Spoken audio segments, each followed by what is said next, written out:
Hmm. It's a good thing I talk to myself. I'd never be able to do this type of stuff if I didn't. But it seems kind of like seems comfortable. Um, what's up, world? Uko here from Better Therapy Now.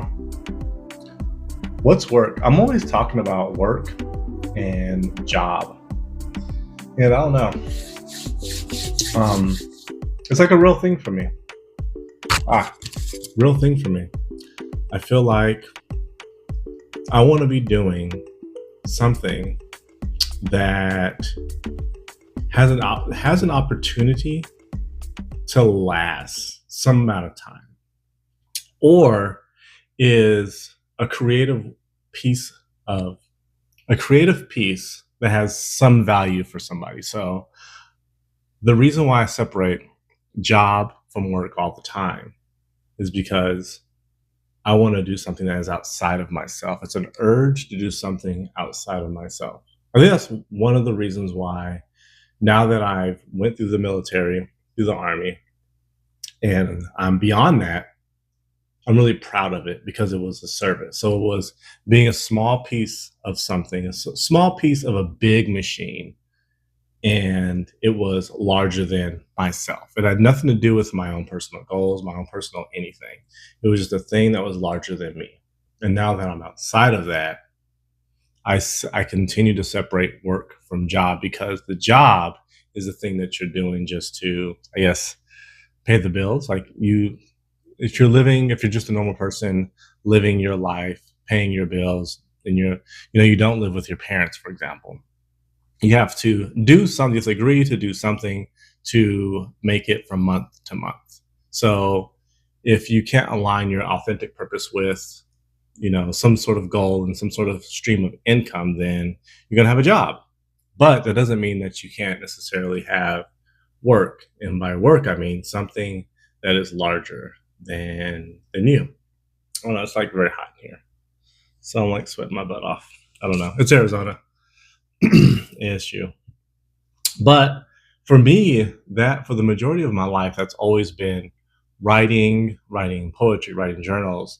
Not so much writing journals. Journals was very much, it felt like a hobby. And the weird thing about writers is that they don't really consider anything like really being of value or being taken seriously unless it's been published. That's kind of the milestone that every writer has. If you do any type of creative work, or you go to like writing groups or anything like that, it's like you have to get published to be taken seriously. But I've always kind of frowned at that. I don't like that as a standard.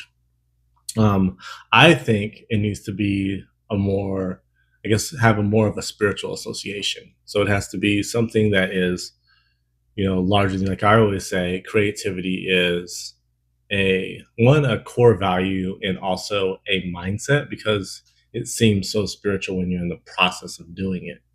So I don't know, but the creative process is associated with my work, and the creative process for me is writing, and that's always been kind of my work. I'm always working on some type of project or some sort of book of poems or a collection of short stories, or now I'm really trying to work a novel. Which brings up an interesting thing I've been thinking about is, to what extent are creative types going to use AI to build their projects or to work on their projects? AI is pretty fascinating.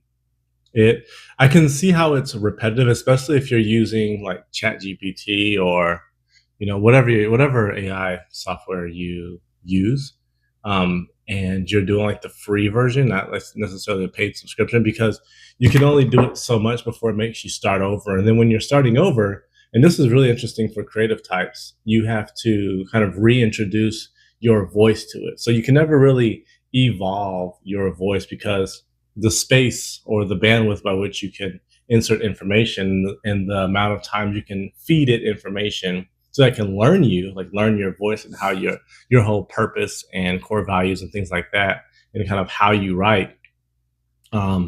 It's only so much if it's the free version. If it's a free version. So I think that's really interesting. Like, to what extent are writers going to use AI, and then they're going to have to get kind of a